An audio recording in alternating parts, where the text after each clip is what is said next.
Your Forza Motorsport 7 experience is one that hasn't deviated much from the time-tested loop established by racing genre kingpin Gran Turismo back in 1997, but developer Turn 10 has crafted a new benchmark with this year's edition.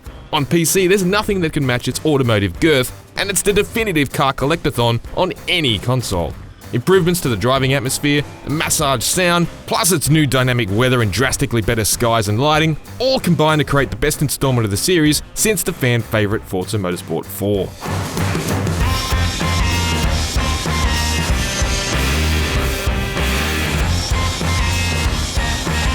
There are a lot of things I like about the Forza Motorsport series, but chief amongst them is its commitment to showcasing the broadest selection of retro and modern metal on the market.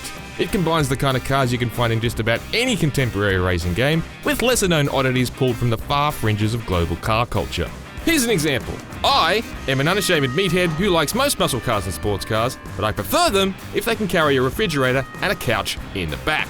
Well, Forza Motorsport 7 has 4 generations of Holden Utes. Look at these Vegemite-eating kangaroo-punching buggers. And yes, these might not resonate with you the same as they did with me because, like Vegemite, they're very much an acquired taste. My point is, out of the 700 cars here, chances are there's something that will resonate with you in much the same way. There is an overall lack of new-to-the-series cars that didn't already debut in past games or as previous DLC, but this is still an utterly mega list. The absurd level of car detail established by previous games has been absolutely retained. Want to know what sort of screwdriver you'd need to yank the headlight out of an A9X Tirana? Pass me a Phillips head. They're also more convincing on track, with wipers that now flutter and vibrate at high speed. Turn 10 has applied more shake to the cabin view too, which adds a bit of ferocity that's been admittedly lacking from Forza. My one specific gripe here is this odd shift animation, like your driver is stifling a wave. Oh, hey, no it's not. There's a new dash view that alleviates that, however, and it's quite good. Marching at a decisively locked 60 frames per second under every circumstance, even with all that detail, makes this just a tremendously sexy game, but it's especially so in wet conditions. Lighting and cloud cover changing each time you use a track is a huge change for the better from Forza Motorsport 6 as well. And while Forza Motorsport 7's top-shelf graphics were getting to second base with my eyeballs, the cranked-up sound design was busy slapping my earballs silly with a symphony of engine howl and exhaust crackle. It lacks some of the extra layers of squeaks and whinnies and wiper clunks you get in Project Cars 2, but it's a really strong and rich mix overall that begs to be played loud. Controller handling feels as if it's been honed to convey more heft, but it's still quite straightforward to hold satisfying drift angles, poising your car sideways on the throttle. Forza Motorsport 7 still favours fun over unflinching realism. The tyre dynamics definitely lack the bite exhibited in Assetto Corsa or Project Cars 2, but cars still pitch and squirrel around under heavy braking, and they still tend to require an armful of opposite lock whenever you emerge at a corner exit a fraction too vigorously.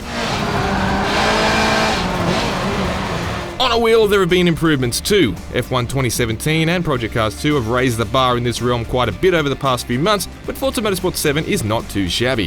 Fair warning, the default wheel settings out of the box are pretty bogus.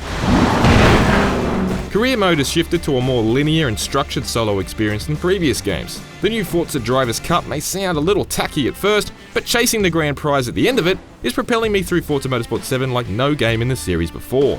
I do wish there was a little more freedom to modify events like Forza Horizon 3 introduced with its Horizon Blueprint system, but free play mode still offers plenty of scope to create the sort of events you prefer, including multi-class races. Turn 10 has doubled down on the car collecting too. Cars are now arranged in tiers, and the more of them you have, the further up these tiers you'll be able to pluck cars from.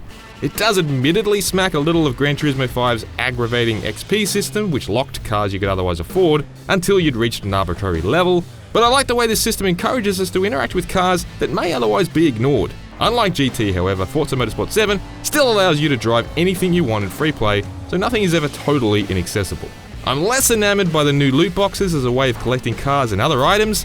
They just seem poised to suck credits from my account that I prefer to spend outright on the stuff that I want. Microsoft pitched Forza Motorsport 7 as the ultimate automotive playset, and it's hard to argue otherwise. With enough cars to fill a dozen museums and the most generous selection of tracks to date in the series, the amount of driving, experimenting, and racing here is absolutely mammoth.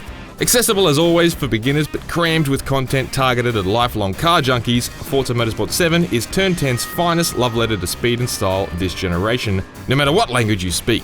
For more racing, check out our reviews of Project Cars 2, F1 2017, and Dirt 4.